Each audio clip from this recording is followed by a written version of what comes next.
Salut la team, c'est Rutax et aujourd'hui on se retrouve pour une toute nouvelle vidéo. Et on va parler d'un sport que je ne connaissais pas jusqu'à aujourd'hui. Ça s'appelle la foot mesa, c'est une table assez spéciale, assez particulière. Il y a un invité qui va pouvoir nous parler de cette table et on va débriefer tout ça. Salut Rutax. Salut, est-ce que tu peux te présenter un petit peu? Merci Rutax. Alors je m'appelle Fred. On est en compagnie de Fred. Nous expliquer un peu ce sport, d'où ça vient, comment il a trouvé ce sport. Il nous a apporté sa table de foot mesa, celle qu'on a actuellement sous les yeux. Comment tu te la procures? La grosse difficulté, c'est que de faire importer quelque chose du Brésil, tu te prends 60% de taxes douanières. Donc du coup, moi, j'ai récupéré les cotes sur les règles de foot table et j'ai fait moi-même ma foot mesa avec un bois contreplaqué marine sur lequel j'ai adapté des pieds vissables. Là, entièrement, là, c'est toi qui as fait. C'est moi qui ai fait la foot mesa. C'est vraiment incroyable. Et même tout au niveau des stickers et de la façon dont elle a été travaillée, c'est du beau travail, quoi. C'est impressionnant. Hein. Ah bah je te remercie. J'ai qu'une hâte, c'est de tester un peu cette table. Ok Fred, je voudrais savoir l'histoire, d'où ça vient. La foot mesa, c'est un sport brésilien. Ça veut dire foot mesa, foot sur table. C'est simple. C'est comme le ping-pong. On joue, on doit faire 2 ou 3 touches de balle, se la renvoyer sur la table octogonale. Et le but, c'est de mettre en échec l'autre pour pouvoir gagner le point. On joue au foot sur une table, on peut jouer à 2 ou à 4 en se faisant des belles balles. Donc c'est très proche aussi du foot volley, c'est très proche du freestyle dans le sens où il faut une maîtrise de balle comme la tienne. Et j'ai qu'une seule envie, moi, c'est jouer avec toi. Au niveau des caractéristiques de la table, moi je vois une table pour moi, c'est assez simple, c'est basique. Tu vois, les dimensions. Alors les caractéristiques en tout cas pour cette table foot table qui a été mis en place par le Brésilien qui s'appelle Zé Roberto. Sa caractéristique, c'est que c'est une table octogonale de 1 mètre sur 1 mètre avec 70 cm de hauteur. Il faut que le rebond soit propre. Il y a plusieurs types de foot mesa. La tech ball qui est une foot mesa. Il y a des foot mesa aussi ronds, des foot mesa carrés. Mais la réglementaire actuellement au Brésil, c'est la foot table, celle de Zé Roberto. Comment ça va se jouer? Est-ce qu'on a le droit à plusieurs rebonds sur la table? Au niveau des distances et au niveau du service, comment ça se présente? Alors au niveau du service, il se fait avec la tête, uniquement, obligatoirement. La balle doit toucher qu'une seule fois à la table. Si elle touche, fait 2 rebonds, c'est le point à l'adversaire. En réceptionnant la balle, on fait 2 touches ou 3 touches, mais on ne peut pas renvoyer la balle directement comme au tennis ou au ping. Il y a un échange qui se fait obligatoirement. Il y a un échange qui se fait obligatoirement. Entre toi et moi, par exemple, on doit se faire 3 touches, une touche toi, une touche moi, et la passe ensuite. Au niveau du service, par contre, tu te mets à combien de distance au niveau de la table? Je mets à 2 mètres. On a le droit à un seul service si on se rate. Dans les vraies règles, au niveau compétition, c'est qu'un service. La foot mesa, ça a 2 visages. C'est un visage de compétition, puis c'est un visage un peu de freestyle, de ballet, de danse footballistique, où là tu peux en faire 2, plus ou moins adapter les règles. Il n'y a pas de terrain qui nous délimite entre la table et non. Je suis là en train de faire ma première passe, je peux me retrouver dans le camp adverse. Oui. On marque le point. Si tu es mon adversaire, j'arrive à te mettre en échec, tu n'arrives pas à récupérer la balle et tu n'arrives pas à remettre la balle sur la table au bout de 3 touches. Et le but, c'est de tourner en 360, c'est-à-dire que moi je te mets la balle là, tu vas la chercher là, toi tu me la mets là, et comme ça tu m'épuises et je t'épuise, mais on fait comme une sorte de balai. Là, ce qui va délimiter le compte à rebours de celui qui a la balle, c'est du moment qu'elle tombe sur la table, c'est l'adversaire qui la reprend et qui doit s'arranger au bout de 3 touches de la ramener ici. Comment tu as découvert cette discipline? Je vais sur un vieux terrain de tennis, toujours jonglé, un peu en solitaire. Et il y a toujours la même dame qui passait avec son chien et qui est venue me voir en me disant mon mari il est allé au Brésil pour s'enseigner pour des activités sportives et elle m'a parlé, elle m'a dit c'est une table foot. J'ai regardé sur internet, notamment sur Instagram, et là j'ai découvert le monde de la foot mesa brésilienne. Des plages complète de sable remplie de foot mesa, des figures mais magiques. Pourquoi aujourd'hui tu veux la transmettre? J'étais happé et appelé à la fabriquer. Je regrette pas. C'est une passion pas dévorante, c'est une passion exaltante et que je veux partager avec le plus grand nombre. Ce qui se passait, c'est que finalement, pas de terrain de foot, pas de city stade. Et les jeunes, pour faire un peu des sortes de battles, ils prenaient des tables de bar ou des tables au bord de la plage et ils ont inventé progressivement cette règle. 3 touches de balle, je renvoie. Au fur et à mesure du temps, des battles se sont instaurés. Ça nécessite une technicité comme la tienne au niveau du jonglage. Et là, tous les organisateurs de sport ont dit il faut qu'on fabrique des tables spécialement pour ça. L'un des initiateurs actuels autour de la foot mesa, c'est Zé Roberto, le joueur de foot que vous connaissez, en tout cas de ma génération. Je tape l'arrête parce que sur une table il y a des arêtes un peu comme au ping-pong. Ce qui se passe, est-ce que le point comment... Ouais voilà, alors ça c'est vrai que pour déterminer un point, quand la balle tombe sur l'arête, c'est que finalement quand tu es placé là, ici, tu as la moitié de la table qui te correspond. Donc si ça tombe ici sur l'arête, là c'est point pour l'adversaire parce que c'est trop proche de toi. Par contre, si l'arête elle passe en face, si tu tapes en face, là c'est point pour toi parce que tu es en dehors de ta moitié de terrain supposée au moment où tu shootes. Parce que si je suis là du fait qu'on tourne en 360, mon point il est là, tandis qu'ici, ça serait ton point.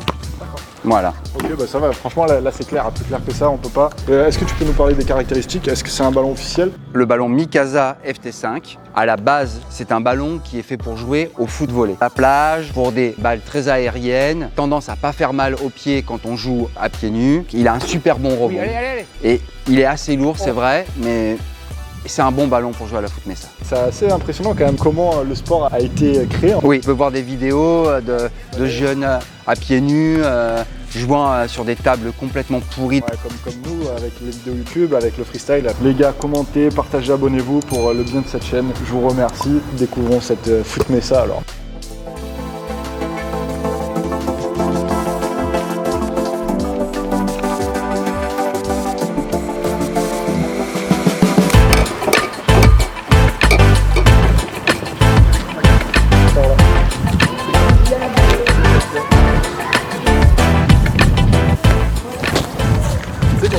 Pour tester cette table de contre 2. Ah ouais, plus aérien, c'est plus beau, plus gracieux et il y a plus de challenge. Nous avons Yes Bouzidi, un Pana player top 8 français, spécialité Pana, il met des petits points à tout le monde. On a Brian, freestyler à 6 heures par heure, touche le ballon, on est tous les 4 et on va lancer ce premier match de Foot Mesa.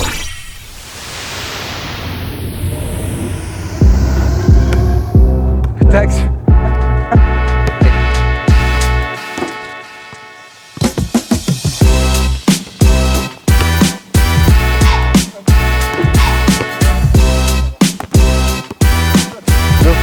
Un pour. Oh, presque. Oui.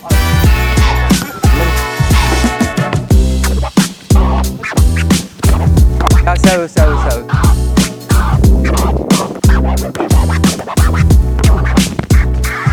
Oui. Oh putain, il...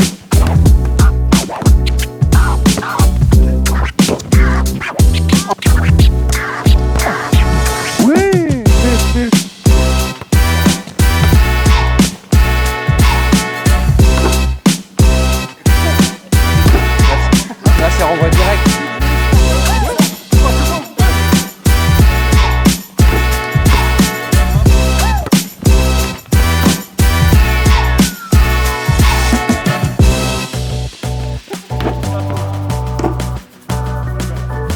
Oui.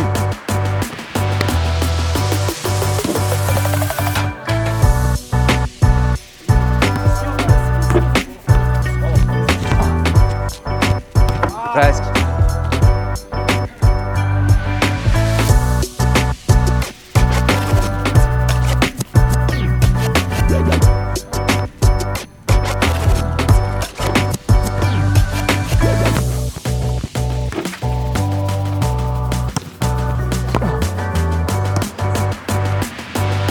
Voilà, en cloche, voilà. Oh. Très bien, pardon. Oui, allez. Oh.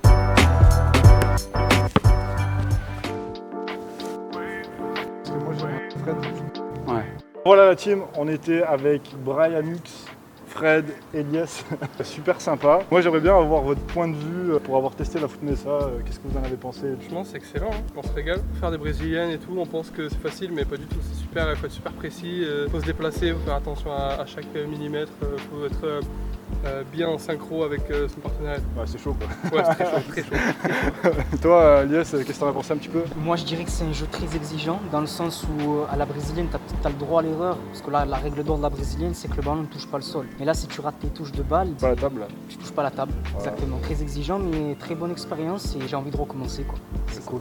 Fred, Bah, moi c'était... Non mais attends, toi vu que t'as déjà de l'expérience un petit peu dans le domaine et tout, je me dis qu'est-ce que t'as pensé un peu du niveau qu'il y avait ici? Le niveau, la majorité des gens qui font du jonglage, notamment au niveau du freestyle ou ceux qui jouent en bas, en low, ils ont tendance à contrôler la balle. Tellement contrôler, la Foot Mesa, elle te force à élever la balle tout le temps et à faire beaucoup beaucoup de balles en parabole. Quand tu maîtrises cette confiance dans la balle aérienne, ben c'est là que vraiment tu prends encore plus de plaisir. Mais là, j'ai vu la progression au fur et à mesure du temps, une balle assez basse, et après la confiance, et puis aussi le partenariat qui se crée entre les deux autour d'une sorte de balle qui tourne en parabole au-dessus. Et une paire de stratégie. Avec Rutax, c'était ici, il arrivait bien à faire son claqué. Quand Brian il te l'amenait et que toi tu arrivais à faire la tête et tu la mettais ici, tu apprends finalement à être un peu plus aérien. C'est là que tu te régales encore plus. Ouais. Donc les progrès avec votre niveau, bah, ils sont venus très rapidement et après on s'est super éclaté quand même. Bah, c'est vrai que c'était une découverte pour tous en fait. Enfin, nous ça faisait la deuxième fois, toi c'était la première fois. Ouais. Plus toi t'as pas l'habitude parce que toi c'est plus le pana. C'est plus du sol, ouais. Mais Et encore, hein, du jonglage, j'en ai beaucoup fait aussi. Même moi je peux le dire, on n'a pas l'habitude de jouer avec un objet en plein milieu et le fait d'avoir une précision sur cet objet qui fait 1 mètre carré, c'est vraiment très compliqué d'avoir l'objectif de le mettre le ballon. Enfin moi pour ma part j'ai l'habitude de jouer avec un ballon qui est beaucoup moins gonflé. Ça y fait, ça y fait énormément Ouais, parce ça y que fait. les touches de balle c'est vraiment pas pareil. Le ballon il est bien dur, je pense que c'est normal pour que ça rebondisse bien sur la table. C'est vraiment différent, c'est vraiment une autre manière de jouer et c'est à tester, il faut s'entraîner et franchement c'est vraiment un plaisir de jouer avec des gens dans la rue comme ça, tu prends ta table et tout. Ouais, c'est ça. Moi c'est ce que je fais. Voilà, à la plage. Franchement, c'est Voilà, c'est street. Merci. Bah, les gars, Merci à vous. Ouais. c'était bien cool. Likez, commentez, partagez, abonnez-vous, ça fait toujours plaisir. Et moi je vous dis à la prochaine pour une nouvelle vidéo. Ciao. Ciao. Ciao.